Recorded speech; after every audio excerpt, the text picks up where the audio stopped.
after you sit on the toilet, don't you? Use that as your meditation.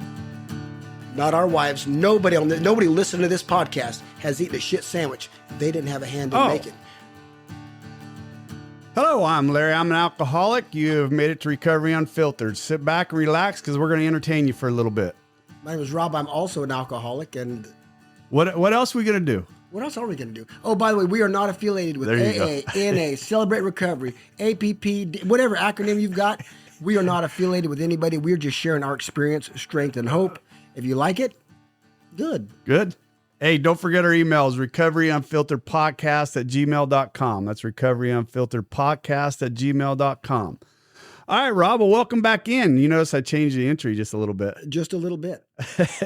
I changed that. Miranda was saying, or no, it was McKenna. I always bring my daughters into this, but that's okay. They were saying the other day, Dad, I always fast forward past that. You got to change it. So I did, Which is great because, they are a great foil for us. Great input. I love true input. Tammy called yesterday and check on me. Said she likes it. She loved the latest podcast. Tell Larry she loves you giving her plugs. Every time you drop an F-bomb, you plug Tammy so she feels a part of the show. Oh, my God. She's so much fun.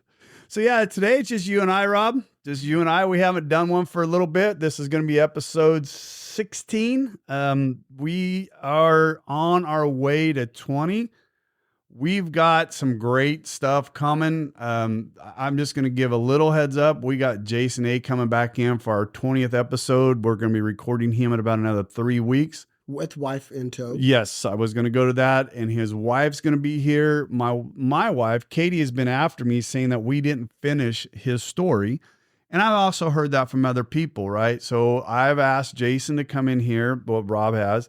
Asked Jason to come in here and sit with us and go over and finish his story. What's going on with him now, their sobriety now, and what they're doing now, and everything he's doing. And once he gets back from Hawaii, they'll be here. So that's how it's going. That's how rough his life is going, right? He's doing it. We just had his 55th birthday, a little surprise birthday last week for him.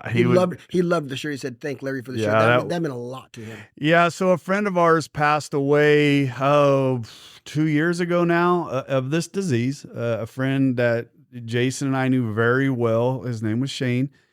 And several people had worked with him, and he was coaching over at the high school where I'm coaching at now. And when he passed away, the head coach over there had a bunch of shirts made up. It said mental calluses on the front of it. And on the back had Shane's face and had a bunch of stuff. And when he gave it to me, I knew how Jason was way closer to him than I was. I knew him. I coached his sons in football. So, it just felt right that Jason have that because Jason was very, very close to him. So that's why I wanted Jason to have that. And it was a 2X, and with all of Jason's muscles, it's going to fit him a lot better than it fits me. And he's 55 now, so he can get a senior discount. He was headed to Denny's. Yeah. So, yeah. Get that senior discount. Yeah, so when I was trying to get him scheduled, him and Jen scheduled onto the podcast, I'm like, how about this date? I'm gonna be in Hawaii. So I went to the week prior to that. I go, what about this week? Oh, we're gonna be in Las Vegas at a wrestling tournament. Just got back. Yeah, and I'm like, man, you're living the rough life. I said, maybe I'm going to talk to the CFO of FFS Studio, which is our makeshift studio here. For fuck's sake studios. For fuck's sake studios. And the CFO is my wife, Katie. And I said, I'm going to talk to the CFO, see if we can do a remote broadcast in Hawaii. That got shut down pretty quickly. Hey, he could bring Brad's friend. Remember Brad's friend who called? Oh, yeah. From Hawaii? Him, Jason, and Jen. Yeah, maybe we'll call him. We'll make Jason go out. That may not be a bad idea. If we can figure out where he's at, tell Jason to go find him. Oh, he'd find him. We'd call him, right? Yeah. We'd call him and we'd bring him up through here. That would be fun. Have Brad with us. That would be a blast. We'll keep digging into that. So when I talked to Rob last week, last week. Oh, you know what? I want to bring up another thing. I want to give an update on a friend that we've been helping. If you remember a few weeks back, probably over a month and a half ago now, we got called on a 12-step for a man that had a wet brain, having memory issues. And he was staying at a memory place over in Oakdale.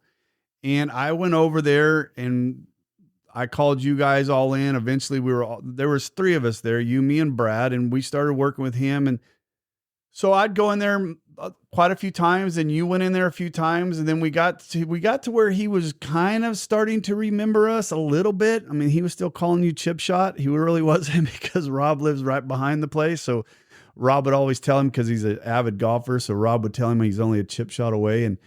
And Chris started to remember that. And then about 3 weeks ago, he started calling me by my first name every time I saw him. He'd start calling me Larry. And then what was great is when I knew that we were in a right spot with him and his memory was really starting to come around, I took him to the Oakdale meeting and on Saturday. And as we were pulling in, the ladies they always have their meeting at 7:30. And I always make the joke of, and this is a joke, ladies, so don't get mad. Why are the ladies getting to go at 7:30? Don't they know there's air conditioning in the house for housework and it gets hot outside for the lawn work? And because we go at 9 o'clock, and it's a going joke, right? And I said it out loud, and Chris goes, "You said that last week." And I'm like, this guy is starting, his memory is getting good for Chris. Oh my gosh. And it literally, yeah. So the next day I called his sister, and I just said, I think we really need to start, looking possibly to get him to sober living, or, I think he's kind of starting to get this. His memory's starting to come back. I think, if we get him into sober living. And so one thing led to another, and he committed to go to 28 days at Maynard's, and we dropped him off Friday. So I haven't heard from them. So as far as I know, he's doing okay. I guess no news is good news, right? We'll see him next Sunday, hopefully. Yeah, no, we're. But you really spearheaded the whole thing. You've donated a lot of your time to him into this, and which is, and I appreciate that. That is the 12th. I appreciate that, and like I said, I would never been a sponsor, but man, I'm never going to turn down somebody to help them get them into the right spot. I believe in that. I just want them, and we got him up there. Chris, who was on our show as well, he's his counselor up there now, and Chris and him also went to high school together. So we got a lot of good stuff going. God shots, a lot of God. Oh my gosh. And it's just, yeah, I mean, the whole thing is awesome. And I really, I turned it over to God. Miranda, my daughter, was, she was worried about her dad getting, she was worried about something happening and then me getting upset. And God love you, Miranda. But, I had to turn this over to God, right? That's what we do. This is where God led me to this. God laid it on my heart that he was ready. Everything worked. He's there. I mean, the opportunity has been afforded. It's up to him. Yes. Yes. And if there's any victory, it's God's victory. But we are the foot soldiers, and you put in the footwork. Yep. If this man works out, it's God's hands at this point. It really is. You know what? And you are invested. We are. We are. You are really. I am, and that's what it is. And that's what Miranda was worried about, right? That I was mentally. But it's good, and if something doesn't work, right, we should be disappointed. Right. And it's not wrong to be disappointed. It's not wrong to be angry at sometimes. That's how we mourn. Right.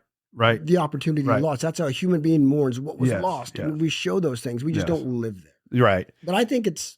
Yeah, it's awesome. Like I said, I'm pretty stoked. I haven't seen him. I haven't heard anything from up there, and I was going to call yesterday just to check on him, and Katie goes, you know what, Larry, you need to just let it go. And I think that's one of the things that I'm good at, right? I had to do now is go, it's in God's hands and it's in theirs, right? He's in good hands. If he, decides he doesn't want to be there or whatever, I'm going to get phone calls from the owners and from people up there. They're going to call me. So I was able to, what was so funny is when I got up there and I turned Chris over, and I walked out there doing all of his intakes. I went over in to see the director of the facility, and she goes, "Well, they're starting a class right now. You want to go tell your story?" And I'm like, "Sure." So I went from dropping him off to walking in a class with 10 other people, with 10 people that, what do they call them, patients or clients, with 10 clients, telling my story within the first 5 minutes. And then they asked me if I wanted to stay for dinner. And so I had a whole day up there. You know what? And I've said this multiple times. I literally, when I make that turn off of the main road to go up there where it's at, all those feelings come rushing back to me. I just, I love that place up there. It saved my life, right? Yeah. I mean, so many memories come back, especially when I see the turkeys walking across, how many mornings I watch them turkeys walk across and reading my book. And, it was just awesome. And, all I can do is pray that Chris gets that same relief, right, that I got from being there. I hope this is the start of his right. journey. It ain't the first time he's been down this road. He doesn't remember the other times. He just knows he has been. He does, and that was one of the things. He did not say that all the way up there. The day prior, he had said it. What's going to be different this time? Same thing he has said to us multiple times is what's going to be different this time. And, and I'm going to, everybody knows I'm emotional, so I'm going to try and say this part. So when I got there Friday to pick him up from the memory facility, he said, "Can we go into my room and talk?" And I said, "Sure." And that kind of threw up a flag to me. And he goes, "Larry, I don't know if I'm really ready to go." And I'm like, "Oh, crap. Okay, let's talk about this." He says, "Well, I got, his thing was, and I believe somebody else got into his ear a little bit. He says, I just don't want to interrupt the momentum I got going here." And I looked at him when he said that, I was like, wait a minute. I go, "Chris, what momentum do you have going here?" I was going to ask the same fucking question. What momentum do you have going here? I said, "Chris, I walked in here the other day and you were painting a fucking pumpkin. What is that doing for your recovery? What is that doing?" And he was like, "Well, and then just about that time they bring in this girl comes in there and just, then she started, "We're going to miss you so much." And she's starting to get emotional. And I'm looking over and I finally go, I see what's going on here. And then she walked out. I go, and I finally looked at him. I go, "Chris, let me ask you a question. What is that doing for your recovery to get you better?" "Nothing." I go, "You're going to have what the love that she gave you right there. You're going to have tenfold when we drop you off up there. And guess what? When you get dropped off up there, they're going to work on your sobriety from the moment we drop you off. And they're just going to continually every day, 8-9 hours a day, you're going to be in the book of recovery. You're going to be in classes of recovery. You're going to learn this thing." And when the day comes where you can finally walk on your own, and I'm talking figuratively, right. Right. When you are on your own and everything has come back by the grace of God and the power of this program, you can go visit these people. You can go visit that young lady again. Oh, for sure. And thank them for all that they've done. That's that part of your journey. But right now it's time. Exactly. But just like you're getting the kick out of the nest. Just exactly what I told him. I go, "Chris, do you know how much joy you're going to get when you come back and visit these people in, say, 6 months, 7 months, when you have a great mind, when your serenity has come in, when all this stuff is in place that you can drive your own vehicle from your own house to this facility and go in and show them what they started." Because they did. The same joy I got when I went into because I remember I went through cancer. Yeah. Obviously, everybody knows that. Well, every time I'd go through chemo, I'd have to go to the oncology department. And all those nurses who saved my life when I was 8 months sober, they didn't even recognize me. And I never even said who I was. I took a thing of flowers in there. And it was a joy. You know what the greatest joy was? I just sat on this. And who's this for? I just said, for the nurses. And then there's a little card in there about some of the names and what they had done. But I didn't. And I got to leave. Right. That was the joy. Right. I got to walk out of that. Yeah. And you know what? They give those nurses in there just a joy, to see the recovery. Yeah. Yeah. He will. That's what, because where he's at right now, or where he was at, right, there aren't those stories, because that's the end of life. And he was only 59 years old. Right. And the goal, right. And I kept telling him, "Chris, what's your goal? What's your goal here?" And he's still a little blanked. I go, "Chris, you said about the third or fourth time we sat with you, what is the one thing you want to do?" And he said, "Get married." And I reminded him of that again when we were going up there. I go, and he was still a little hesitant, not real hesitant, but we were talking. And when I was explaining that, we're reaching the goals, you're in a great space. You had to be there until now. Now we're going to step it up a little bit a notch, because now you're going to go into 8-9 hours a day of recovery programs. and you're going to be around like-minded people and, this and that. And I said, it's going to launch you into the next step of this sobriety that you're going to reach that goal of someday being home, getting married, going back to your profession that you love to do, giving him all those lists. And he goes, yep, nope, Larry, he goes, you're right. I hadn't, and not that I was looking for him to say I was right. I was looking for him to feel comfortable on where he was going. Acknowledge that's where I want to go. Right. Correct. Yes, I am scared right now, which is what he was feeling. Right. He was scared to leave the place, which is normal. He's leaving that comfort. Right. And that's what it was. The comfort. You're right. That he was comfortable. It is an amazing. I mean, that's a great spot to be comfortable because it's. Oh yeah. That was the other thing. I said, Chris, what's your ultimate goal? If you stay here, people that come into these facilities don't leave these facilities. No, this is their last stop. This is it. They come in here and this is it. They're not going anywhere. You're 55 years old. You got things and places to do yet. And I don't think this is the place for you. Anyways, I mean, I didn't want to, my point of that is when I was leaving up there, I dropped him off. Not my point, but the rest of that story is I dropped him off. He needed a few things, because he didn't realize he had to do his own laundry, this and that and that. So I had to run down and pick up some laundry soap. So I dropped him off. I said my story.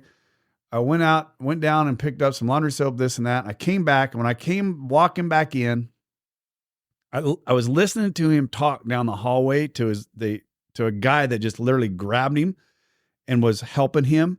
And I was listening to him talk, and I could tell he was just already comfortable just by the way he was talking. And then we had the dinner, and I spoke at the dinner again because they wanted me to speak at dinner. So I spoke at the dinner again. And then I basically told them, this is my friend Chris, right? That I brought up here today. I love this man. Before my recovery, I could never say that about another man, but I can honestly tell you, as much as I love that man, I love every one of you guys in this room because I want every one of you to recover. But this man right here, I dearly love, and I want to see him get healthy. I want to see him get married. I want to see him do all the goals that he wants to do. And we walked out and there was a couple of guys that walked out with me. And then one guy was asking me a couple questions. And then Chris was kind of standing there and he just lost it. That booger's crying. Snot crying. And I just gave him a big old hug. And he just says, I have to make this work. And I'm like, yes, and I said, you don't have to, you're going to make this work, Chris. Matter. Yes, the words matter, man. You're going to make this work. And he said, yes, I am. I said, just continue to tell yourself that. You don't have to say, I have to. I have to, throw it out the window. You're going to make this work, right? You got too many people around you that love you, that are here to support you. You didn't have that the first 2 or 3 times that you came into recovery. You have it now, right?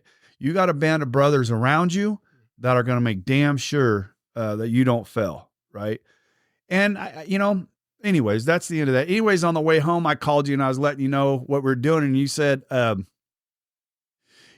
said you and I were going to record an episode, just the two of us, which we haven't done in a while. And I love to have this one-on-one contact with you in these podcasts because, it's the Rob and Larry show, right? And as much as I love the guests, I love this time with just you and I. And because I talk more than you do, that's why I could talk more. Anyways, and you said, I go, so what do we want to talk about? And you said, I want to talk about this and that and I was like, oh, you know what? That's perfect, right? Because you guys are going to get to hear a side of Rob here in a minute. When I say I'm going to cut him loose, I'm going to let Rob off his chain and I'm going to let him go. And some of you may be offended. Some of you may disagree with him. Some of you may not like his tone on the way he brings it. I don't give a shit. And I'm pretty sure. But you may love it all. I don't give a shit. Right. And this is the part where we say unfiltered. And that's what I said to the guys up there. And I have no idea what's coming. He doesn't. I've got some stuff keyed up over here that's going to kind of provoke him. So I'm going to poke the bear here every once in a while.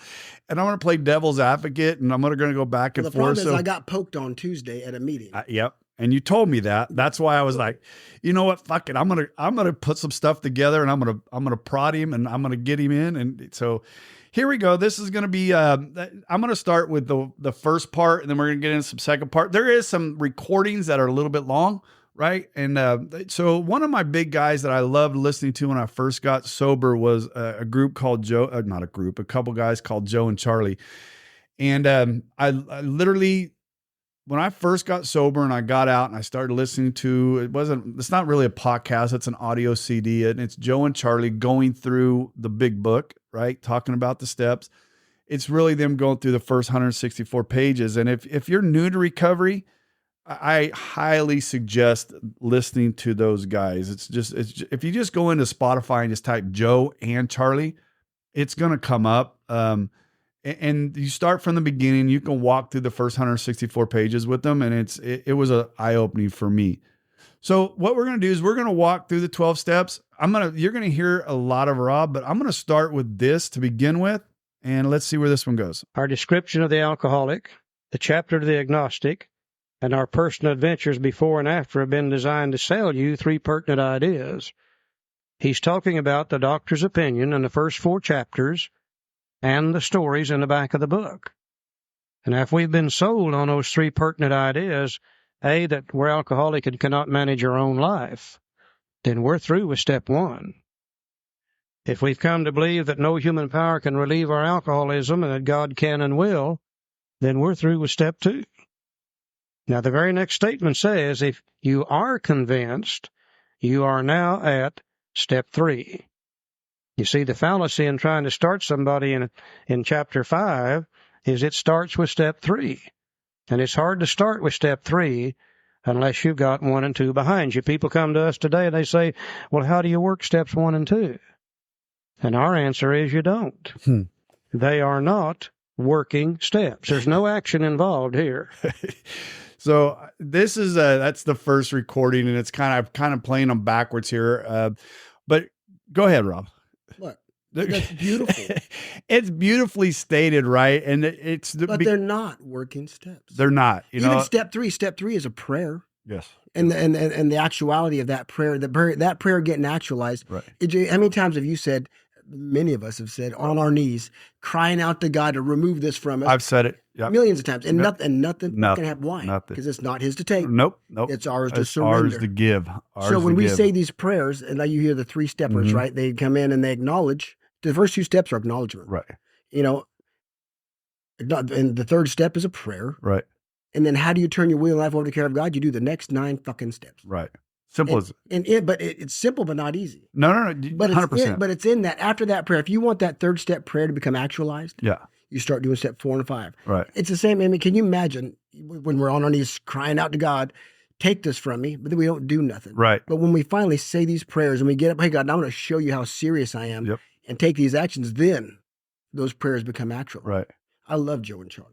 Yeah, they spell it out really good, and honestly, they're going to spell it out basically the way Rob. When I first asked Rob to be my sponsor, and you walked me through these steps and how you explained it, it makes so much sense to me, and I don't know how or why. That's people what pissed me off Tuesday. Let me say, let me rephrase it. It doesn't piss me. I mean, I used to say it drives me fucking nuts. It doesn't. The sentiment is closer to breaking my heart when I hear people say this, because it's right in the book. And, right. People are on the edge. Right. And if you would just, and it's not for me to jump on the table and preach. God's already told me don't do that. But if someone calls on you to share your experience, strength, and hope truthfully, and share it, and I do, right. And hopefully, well, go. I don't, you know what? I was going to play this other part. Play it. I do want to play it, and then I'm going to let Rob go, because what I want people to understand, I want you to understand a little bit about Bill Wilson, who wrote this. He was very, I'm going to let you say it. He was very arrogant a little bit, right? Yes. Yeah, very so. But he also... But he had Dr. Bob to balance him. Right. Was very much grounded. Right. Very much. I don't say the book calls Dr. Bob religious, took the religious angle on page 262. Right. He talks about that guy, but we'll get into that. Yeah. I would say spiritual. Yeah. Religious, if you want to say that too, that's fine. I don't really care. But Dr. Bob, which is the balance, he kept him grounded to get that, kind of like you and me, there's a balance. There is, because the way the part that we're going to talk about is how it works. If I was to have written this, the original one is how I would have written it, right? Because he wanted he was, and I'll show you where he got a lot of that in anyway. yeah, he did, right? He did, because like I said, if you listen to Joe and Charlie, which I spent a lot of time this morning researching this because I was kind of getting ready for this show today. So I went after listening to it, I went to the next 2 or 3 pages later, and you see Bill Wilson come right back into the story. Right back with it. You got that language. You got that word in there. Right. You got that language in there you wanted. Right. So I'm going to go ahead and read that. So that was the first part, talking about the last part of how it works. So this is going to be a little bit longer of a read for Joe. So stick with us. I'm going to get through this. If we pause, we may go through this and pause a little bit, but this is the original from the manuscript of how it works. Before Bill Wilson took it to the first 100 and said, hey, this is what I have. Then they critiqued it. Well, you can't say that to an alcoholic. Right. And you can't. And so I'm going to lead up to it a little bit, because Joe talks about, or Charlie. Remember, we are not affiliated with No, not at all. letters. Not at all. We're just not how we got sober. This is how we got sober for sure. But if you listen to this whole Joe and Charlie, and it's called How It Works, it's that episode, he will explain to you, and it talks about how Bill Wilson was floating around in his chair, and he got up or in his bed, flopping back and forth, and he got up and put pencil to paper, and he wrote how it works in 30 minutes. He wrote this entire thing in 30 minutes. And he said, because that's the beautiful thing about this being archived. Right. It's a lot of the things that I say, and Joe and Charlie says comes from that. But even if I'll show you, even if all you had was these letters in this book, you can get to it. But he said that, he says he started writing before he knew it, he was done, and there it was. There it was. And it talks about the 12, that there was 12 steps, and he originally started, but it tells the whole story. The 6 Oxford tenets. You're correct. It tells the whole story. We can, if you go, like I said, if you go on Spotify and listen to it, it's Joe and Charlie, and it's called How It Works, and it talks about it. And I picked up some stuff out of this only because this is leading into what, Rob is going to talk about. So I'm going to play this, and if it pauses, I'm going to let Rob kind of discuss a little bit of what's being said. So he said, rarely have we seen a person fail who has thoroughly followed our directions. Not our suggestions, our directions. Those who do not recover are people who cannot or will not completely give themselves to this simple program. Usually men and women who are constitutionally incapable of being honest with themselves. There are such unfortunates. They're not at fault. They seem to have been born that way. They are naturally incapable of grasping and developing a way of life which demands rigorous honesty. Their chances are less than average. There are those, too, who suffer from grave emotional and mental disorders, but many of them do recover if they have the capacity to be honest. Our stories disclose in a general way what we used to be like, what happened, and what we're like now. Now, if you have decided you want what we have and are willing to go to any lengths to get it, then you are ready to follow directions. I wanted to pause that right there, only because I wanted to read what has changed so much in that. Sorry, I'm reaching around back behind me right now. What has changed so much in that? If we go back to, he used the word direction, right? Follow our directions, and if you go back into our big books, go to page 29. Go to the top of page 29. Well, you have it in front of you too, full. Oh, well, I can just quote it if you want. Go ahead. Further on, I'll just go there. It says further on, are clear cut. This is page 29 in the big book. Because they suggested to Bill, get rid of that because you can't tell. Right. Further on are clear cut direct. What does that mean? What does it say? Yeah, it says further on, clear cut directions are given, showing how we recovered. Right. And so what Joe said right there, or Charlie, I'm not for sure which one is talking, honestly, that it says follow. Anyway, sorry. Dang it, I'm going to have to make a pause right here and fix that. I lost my page 29.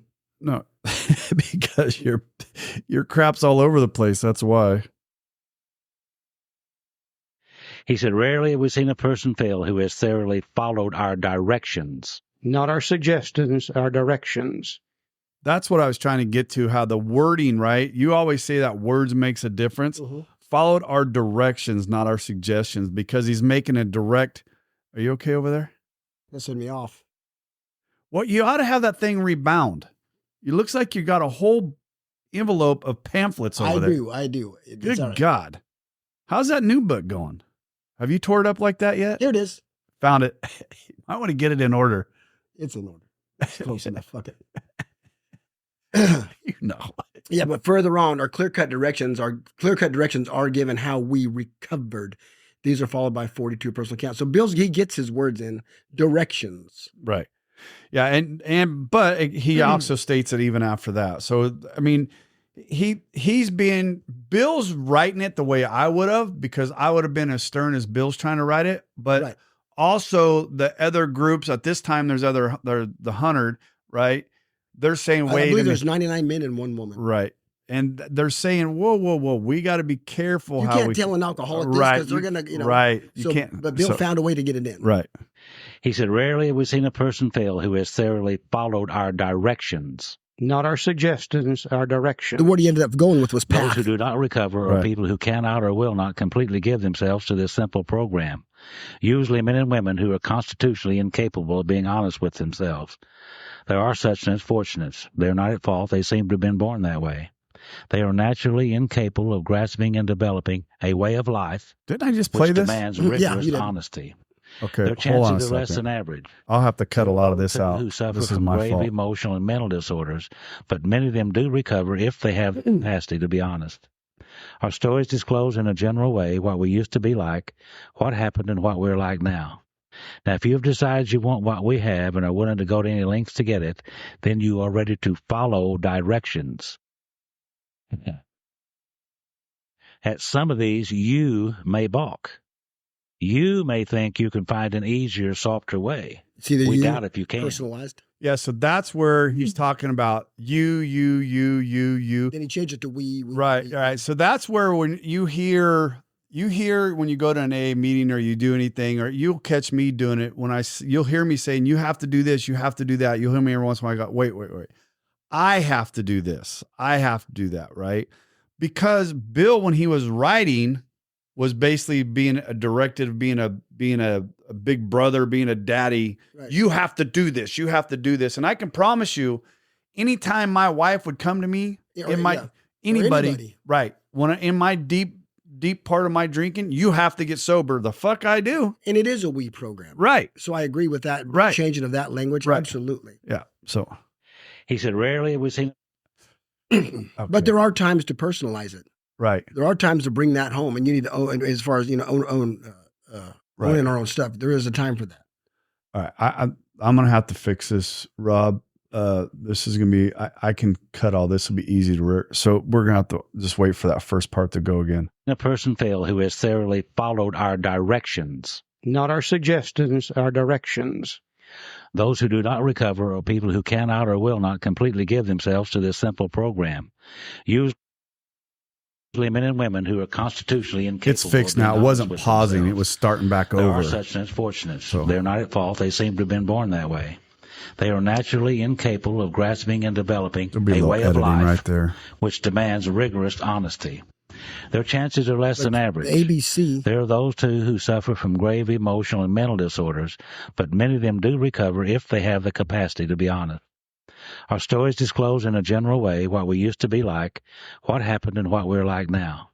Now, if you have decided you want what we have and are willing to go to any lengths to get it, then you are ready to follow directions. At some of these, you may balk. You may think you can find an easier. You can just see a finger pointing at you right now. I doubt if you can. With all the earnestness at our command, we beg of you to be fearless and thorough from the very start. Some of us have tried to hold on to our old ideas, and the result was nil. But think about this, Rob. He's laying in bed writing that almost like he's writing it to himself. You know what I mean? You have to do this. You have to do this. But he was probably at a writing point it to somebody. Right. No. But my point is, yes, he was writing it to somebody, but he gets like I get sometimes. Same way as I got when I was, let's go back to what the original podcast, why it started. When I was working with my buddy, you have to stop blaming yourself. You have to stop. You have to. It's that I get, what are you doing? You have to stop this. Nobody takes directive like that. Not that it's not true. No. But you're not, it's the honey and the vinegar thing. Right. It's like what, and that's where I think what what the 100 were saying to him is, you can't talk to people like this, right? So until we let go, absolutely. That's what they said to him. Remember Right, that they you did. are dealing with alcohol. Cunning, baffling, powerful. Without help, it is too much for you. Mm-hmm. But there's one who has all power. That one is God. You must find him now. Must. Yeah. Then they used must. And then you're going to hear there's no must in the big book. Right. Yes, there are. I think there's 13. I think there's 13 in the first 164. I know there's 131 gods. In the first 164 pages, God, G-O-D, is used 131 times. That's not counting spirit of the universe. That's not counting power. That's just G-O-D. Right. Okay. Half measures will avail you nothing. You stand at the turning point. You throw yourself under his protection and care with complete abandon. Throw yourself. Right. Now we think you can take it. Here are the steps we took, which are suggested as your program of recovery. That's why I keeps going this, and we're talking over them speaking, only because to listen to it from our standpoint to where it's written at now, it's there's just, but I mean, what those subtle changes make a big. They do. I like it like this though. Oh, you and me both. Because when I work with a man and they're ready, I break it down. It's more. Let's just read it right here for their listeners that are not really up to speed on that, where it says, remember that you are dealing. What did he just read? At some of these we balked, right? Half measures. Well, you may think you can. Right here. So what he just read was, half measures will avail you nothing. That sentence in the book, here it is. Half measures availed us nothing. Then in the original transcript, it says, you stand at the turning point. In our AA book, it says, we stood at the turning point. The word stood is there. And we throw yourself under his protection and care with complete abandon. In our big book, it says, we ask his protection and care with complete abandon. So it's saying the same thing in a softer tone. Right. But in other places, which I'll show you, he gets that language in, which is so right. And when we get through this, I'm going to let you explain the 12 steps. Well, I wouldn't have just a few, just a lot of the right. the work. I just enjoy, and when I'm saying I'm preferencing because I'm getting our listeners, because you say it so passionately, and it's every time you say it, it inspires me again to understand that the way I did it, the way a big chunk of people did it, is the right way to go about it, right? And not because we say so. No, because correct. It's the language, and you're still on your chain, Rob. Okay, I got you. I haven't let you go yet. Sorry. Hang tight over there. I don't realize I'm doing it until I see the spit start coming out of my mouth on the microphone. I'm gonna have to wash that windscreen when we're done. All right. 1, admitted that we were powerless over alcohol and that our lives had become unmanageable. Step 1. 2, came to believe that a power greater than ourselves could restore us to sanity. Step 2. 3, made a decision to turn our will and our lives over the care and direction of God as we understood Step 2. him. Yep. Over to the care and direction of God as we understood him. Remember that. We'll refer to it later on. That's 4, the second made a part that I searching and played. fearless moral inventory of ourselves. 5, admitted to God and to ourselves and another human being the exact nature of our wrongs. 6, we're entirely willing that God remove all these defects of character. 7, humbly, on our knees, ask him to remove our shortcomings, holding nothing back. Yeah. So in our book, and you heard Rob just say it, they took that out. Humbly on our knees. Step 7. Asked him to remove our shortcomings, holding nothing back. In our big book, the newer version, humbly asked him to remove our shortcomings, took away from our knees completely. 8, made a list of all persons we had harmed and became willing to make complete amends to them all. 9, made direct amends. They took complete out too. Correct. Yeah. Because in our big book, it says, made a list of all persons we had harmed and became willing to make amends to them all. And I agree with taking complete out. Became willing, yeah. Because you know how perfectionist we are. Oh, yeah. We might feel that we didn't get something done, and we're going to have that linger in our mind. Oh, I did. And an amends. I did. But an amends is to make something right, to amend something. Oh, for sure. Make it right. Yeah. And when I was doing mine. You don't need complete. No. Well, I don't think I didn't need it because in my own mind, I had to. Well, then you're going to have alcoholics. Well, what is complete? Right. It was just a, Right. just a bunch of idiots. Right. I'm glad. Bunch of overthinkers. Yes, great. And I'm one of them. People wherever possible, except when to do so would injure them or others. 10. Continue to take personal inventory, and when we were wrong, promptly admitted it. 11. Sought through prayer and meditation to improve our contact with God, praying only for knowledge of His will for us and the power to carry that out. 12. Having had a spiritual experience, as a result of this course of action, we tried to carry this message to others, especially alcoholics, and to practice these principles in all of our affairs. See, they changed that one a lot. Yeah, what an order. I can't. Yeah, so our 12 steps says having had a spiritual awakening. He says experience. Right. Yeah. I didn't notice that the first time I went through this, Rob. Of these steps, we try to carry this message to alcoholics. Especially. So they took out especially alcoholics. Yeah, they said they just want alcoholics. Well, it kind of leaves it open to what you and I have spoke about multiple times, that this book and these steps could work on anybody. Well, yeah, they could. If you want to just subtract. I mean, by Bill putting that in his original writing, he's basically saying especially alcoholics.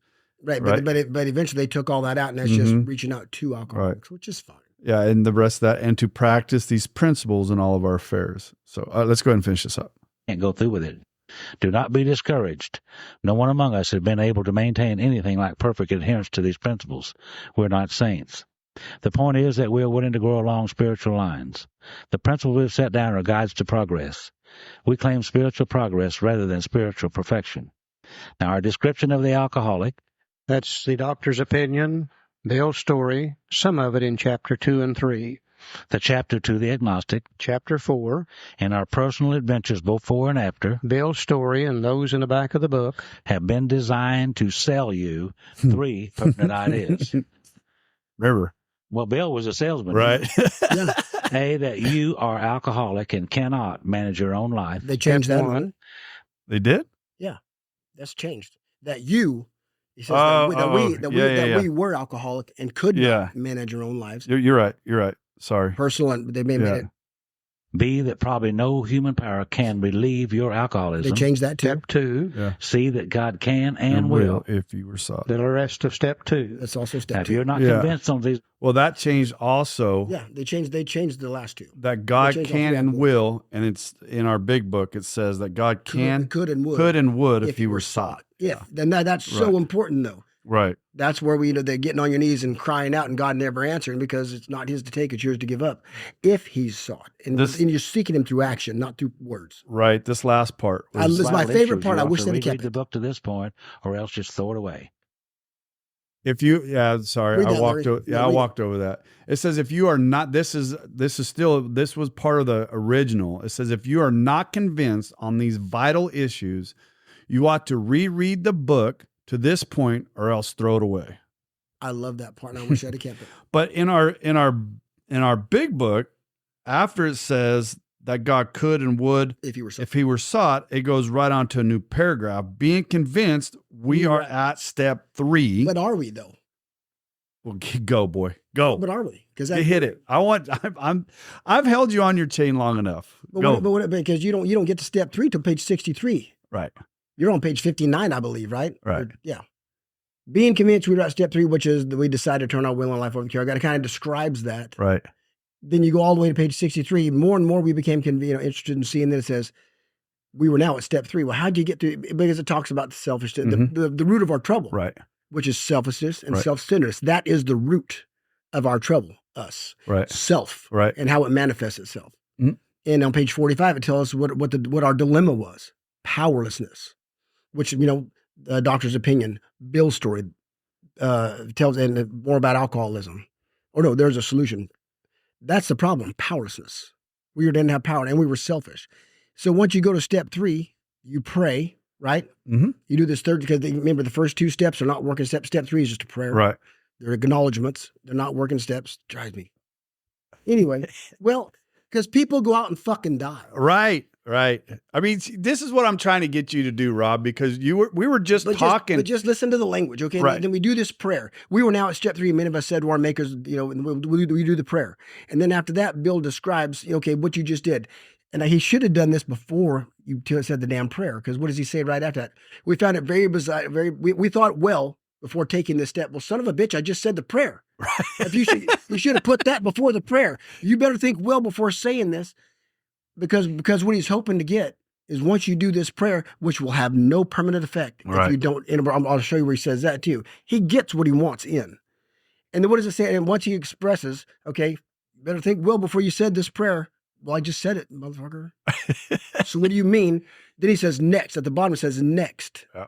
Not a week from now. This is what I said on Tuesday when this guy said, right, he's a year sober. Oh, I'm not on step 6 and 7 yet. And I whispered under my voice. I didn't realize I did, but my sponsee next to me heard me and commented after the meeting, you should punch your fucking sponsor in the mouth. Well, you've said that on here before too. Because she was reading from this page. Right. She went from page 75. But what does it say at the bottom, Larry? Next, we launched out. Right. Not a week from now. Right. Not a month from now. Once you say this prayer, the next action you take as far as the book is concerned is next. We launched out on a course of vigorous action, which is a house cleaning, steps 4 and 5. If you want that prayer, the 3rd step prayer, to become actualized in your life, if you want God to start manifesting himself inside you on this prayer, you go do these next actions. Right. You show him, I'm serious. Yeah. So I'm going to read that real fast because lay it down. Yeah, I want to read this real fast. And my beautiful niece, Emily, up in our studio, I have this, the step 3 prayer. It sits behind me and Rob stares at it. But this is step 3 prayer. It says, "Dear God, I offer myself to you." Now in the book, it's written in Old English, right? So it says to thee. Yeah. I'm going to read it out of the big book, right? Let me just read it. Yeah, read it. Cause I'm God, I offer myself to thee today to deal with me and to do with me as you will. Right. Relieve me of the bondage of self that I might better do thy will. Take away my difficulties, that victory over them, my difficulties, may bear witness to those I would help. Of thy power, thy love, and thy way of life, may I do thy will always. Yeah, so that it's written in the Old English in our big book. And when I had it put on, I'll read it in normal English because I don't talk that way. So when I was having a hard time memorizing this. I finally took out the thys and the these and just spoke at it in my way. And that's the way I had my niece write it out for me and put it in here. And I'm going to put this up on our Instagram so people can see it because I love this thing sitting in here. But anyways, so yeah, that's our step 3 prayer. Sorry, I just want to get it out there because we were talking. And then next, we launched out on a course of vigorous action. Then you turn the page. So and this is not Rob's opinion, obviously. And then it says, though our decision was, this is on page 64, though our decision was a vital and crucial step 3, that prayer, it could have little permanent effect unless at once. It says, at once followed by, listen to the language he uses. Right. All that strong language that they cut out of here, he gets back. Oh, yeah. At once followed by a strenuous effort to face and be rid of the things in ourselves which had been blocking us off. This is my favorite part. Everybody knows this. Our liquor was but a symptom. So we had to get down to causes and conditions. So what Bill just told you is that 3rd step prayer, beautiful, powerful, would mean shit. Right. It means nothing to God. Right.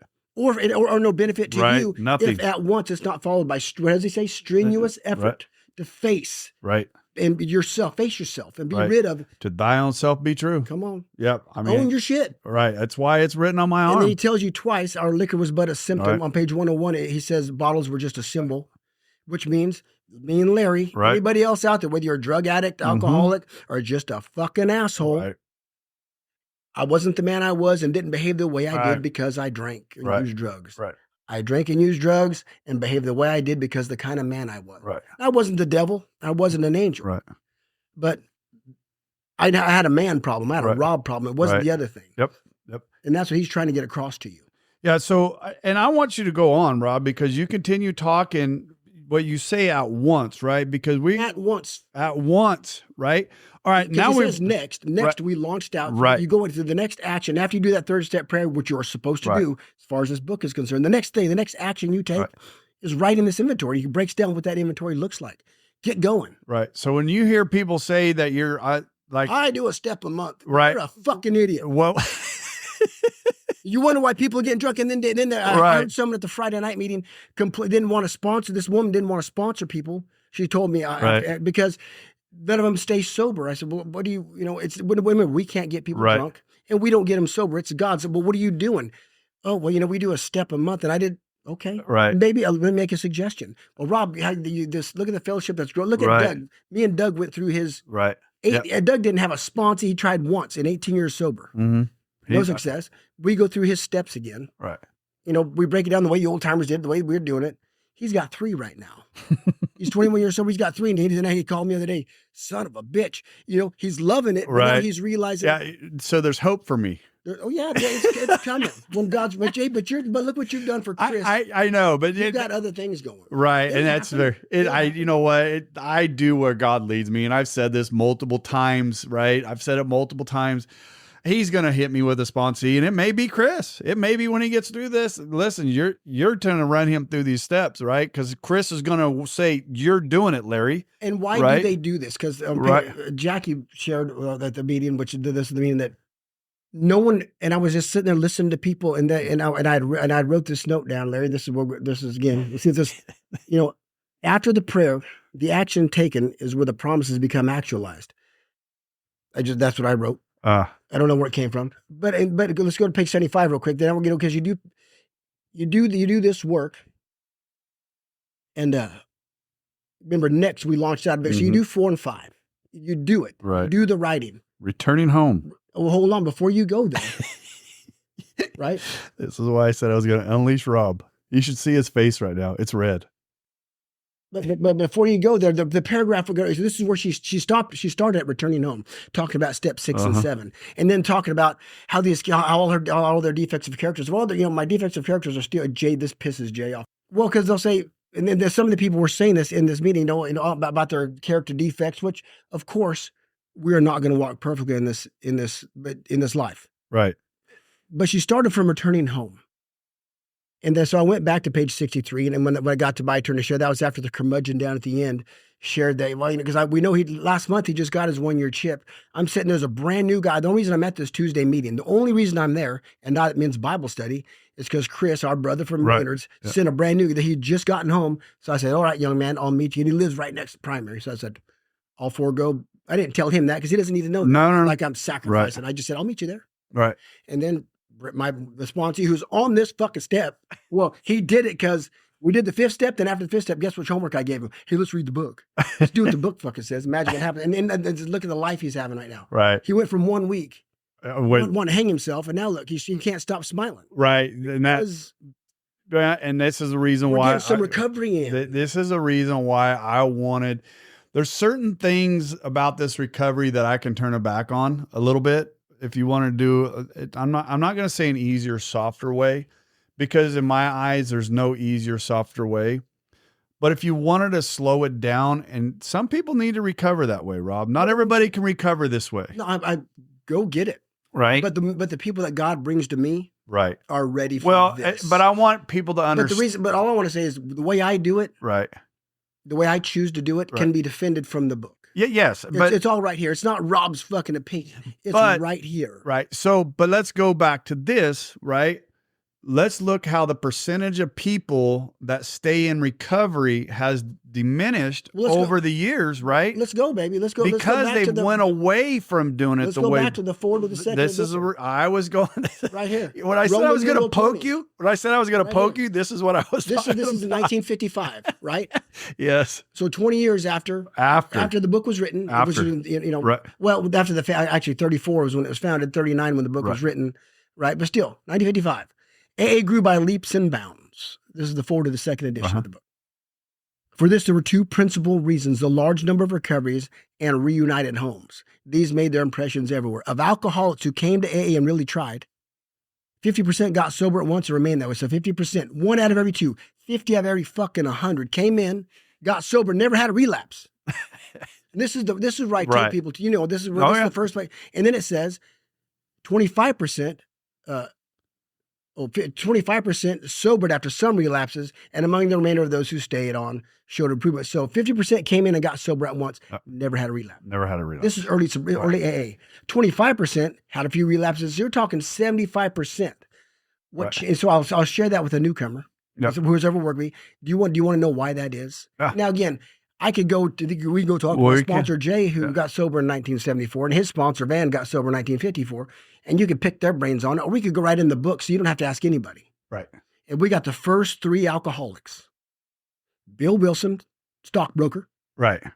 Dr. Bob, doctor, obviously. Bill Dodson, AA number 3, who was a lawyer. We've got their stories and how they did it. Yep. Yes, it was a 6 Oxford tenets at the time, but the principles are the same. Mm-hmm. We can get into it. Right. Bill Wilson, on page 13, you can find out. You don't even have to know that he was 8 or 9 days sober. You can go to the archives and look that up, but you don't have to. In the book. It's in the book. You realize this cocksucker's still in the hospital. Right. He's got his 8-step list written. Right. The only reason he's not out doing amends because he's still in the hospital. Page 156, where you read about Dr. Bob's magical drive, where he goes out and makes his 9th step, because that was June 10th. 1935, the birth of AA is his sobriety date, June 10th, where he goes out and does that magical drive of making his amends, never has a drink since. Then on page 184, if you want to go read that, Bill Dodson, AA number 3, he talks about his admittance, his last time he was admitted to the hospital, which was June 26th. Right. Look at the 1935. Yeah. So that means Dr. Bob was 16 days sober working with this guy. Never had a drink since. So how? Right. They didn't. And the reason you do this, because it's fresh. And that's what the reason, after you do your 5th step, because what does it say on page 75? It says, we pocket our pride. Right. This is another one of the 3 and 4 working steps, 5 and 6. Right. Or 4 and 5 working steps. This is, 5 working step. You're doing action. Right. We pocket our pride and go to it, illumine every single defect, every twist of character, every dark cranny of the past. Once we have taken this step, withholding nothing. Listen to the language. Right. Because you're only sick it's very definitive. You're only sick as your secrets. I mean, listen, if your chicken died and you don't want to tell this guy like mine did, that'll get you drunk. It'll stay there. Yep. We are delighted. We can look the world in the eye. We can be alone at perfect peace and ease. Our fears fall from us. We begin to feel the nearness of our Creator. We may have had certain spiritual beliefs, but now we begin to have a spiritual experience. That's why Bill changed that in the steps, because he's going to get, he got his spiritual experience in. Yeah, he did. Spiritual awakening in the steps, but he's going to get that in. He got it. The feeling that the drink problem has disappeared will often come strongly. We feel we're on the broad highway walking hand in hand with the spirit. So you just did your 5th step. What's the next words? Returning home. The next action you take off that, because it's still fresh, is when you go home, you take that 1 hour, you get the book off the shelf. Your book should never be on the fucking shelf anyway. Nope.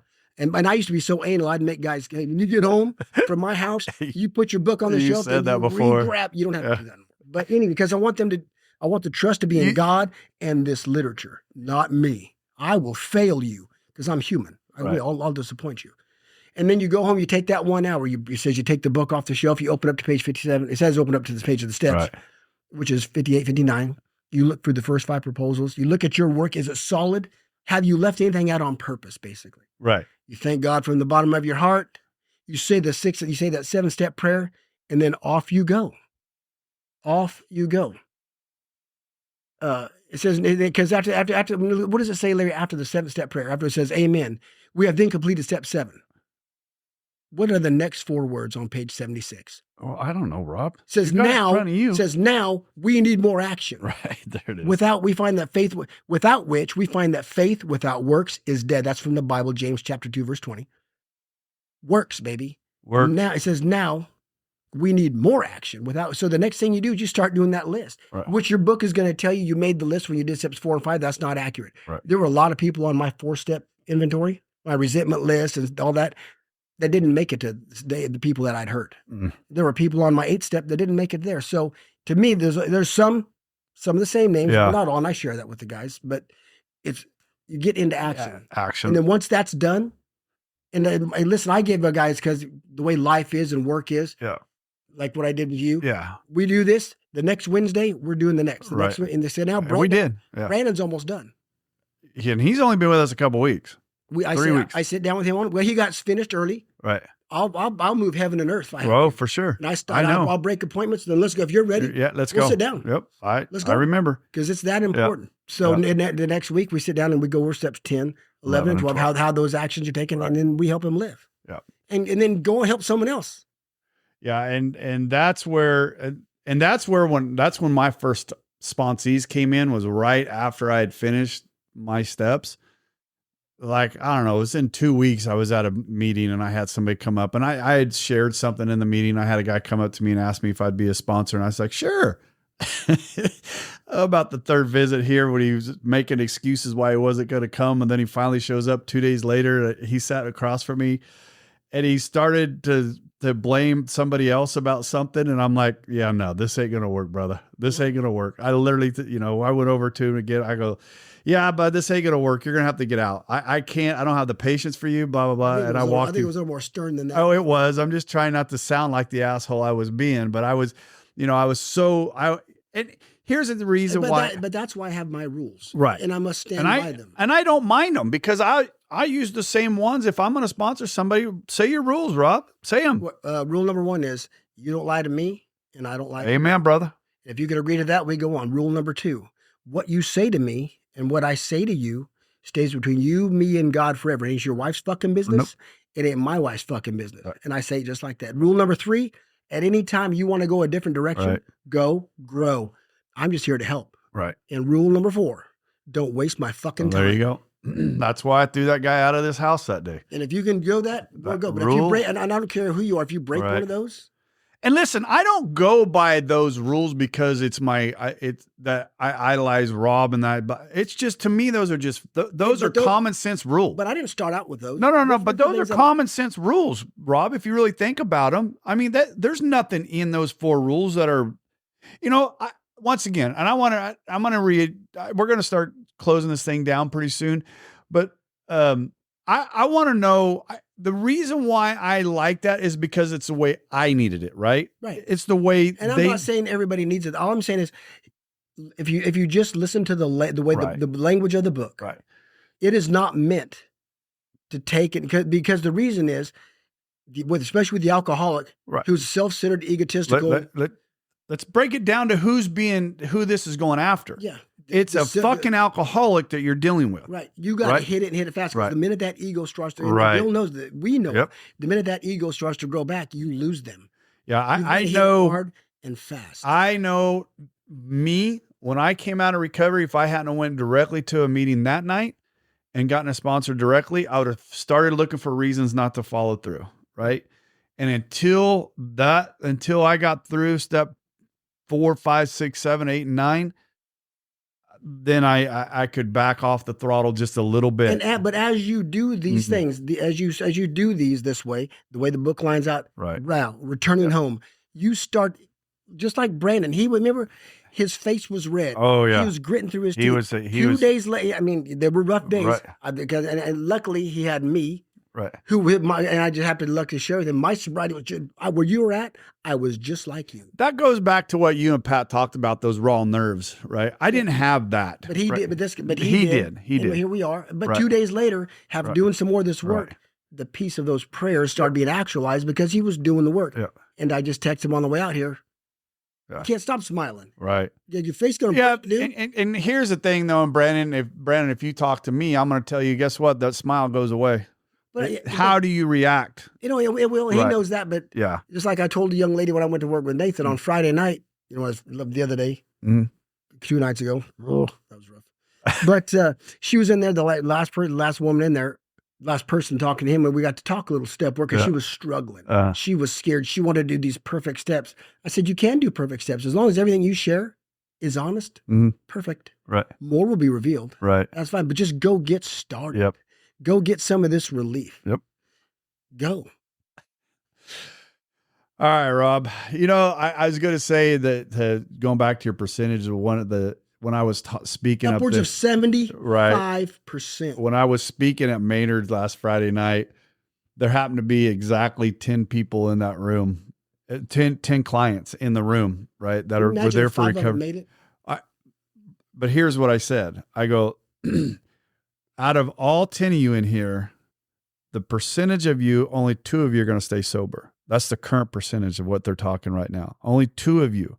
The rest, the other 8 of you are going to either end up in an institution, dead, or in a hospital, one or the other. Jail's institution or death. Right. That's where so it doesn't 8 of have you to are going to be be there. 2 of you are going to keep it. Which one, who wants it the worst, right?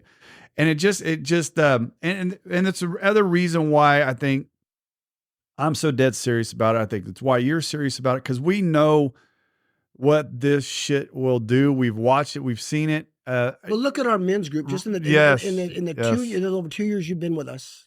Right. Look at the balloon. But the other thing, Rob, and when I started, it started back up, right? It just started back up, and there was times of just 3 of us in there, right? There was just 3 of us in there. But where it's at now, God keeps adding more and more. But on a slow night, there's 10, right? On a slow night, there's 10. And anyways, but I'm going to go ahead and shut this down. But I mean, if you listen to this and you think we're just in here ranting and raving and that blah, blah, blah, listen, this is how I this is how I recover. This is how Rob recovers. This is how we stay in recovery. It's the way it was written. If you are still struggling, do it. Find a sponsor that's going to beat you over the head with this and do it hard and fast and do it by the book. It's not beating you over the head. Just listen to the words. Just listen to the words. Do it by the book. Do the next action. You may change the way you're looking at your sobriety, right? You may change the things, the promises that they speak about. We're going to start coming quicker, right? Quicker than what. Prove me wrong. I mean, right. If you do it this way with an open mind, right. Prove me wrong. I'll kiss your ass. Right. Hey, whoa, hey. Sorry. Hey, man. Not if you're a dude. I'm going to put you back. I'm going to put you back on your chain. Anyways, Rob, I've been wanting you to set that up. I've been wanting you. I won't. I'm going to leave it on there. I've been wanting to have you explain that. There's been bits and pieces here and there. And again, I want to say it doesn't. I mean, the reason I'm passionate, it comes closer to breaking my heart when I hear people making these mistakes. Right. Then it does really pissing me off. Right. It hurts because I know the blessings that can come if you would just. Right. But also, Rob, in that we've spoken about this. Everybody's got their own journey, and I got to let them have that. But it's also what you and I have said, that it pisses us off because that's the way we separate it, because it does hurt us, right? It does. I'm still working with the guy we've spoke about not working. I haven't heard from him. The guy we spoke about, a few months back, that calls me when I was in Texas. I haven't heard from him since. I don't know if he's alive or dead. I don't know. But in the way do I think about it from time to time? Absolutely, I do. And my heart breaks, but my callous of me saying, fuck him. Right. Yeah. He had every opportunity to get help. Right. He had it, didn't want it. Fuck him. Right. Now, if he called tomorrow, we'd be. If he called me right now, I'd shut this podcast down and I'd go running over there to grab him and hug him. Yeah. Right. But anyways, all right, Mr. Rob, thank you, sir. Remember, you can reach us at recoveryunfilteredpodcast at gmail.com. That's where you can find everything. And you know what, Rob? So fun to be back in here with you, just me and you. We are going to have another guest next week, and I'm so thank you for joining us today. You know what? We hope you learned something today that will help you. If you did not, come back next week and we'll try again. If you like what we heard, give us a 5-star review. If you don't like what you heard, kiss my... You can't say that, can you? Anyway, if you don't like what you heard, go ahead and tell us that too. We'll see what we can improve. We probably won't change nothing, but do it anyway. Hey, thanks, Rob. Come back next week and hopefully something will be different and something will sink in. This has been Recovery Unfiltered.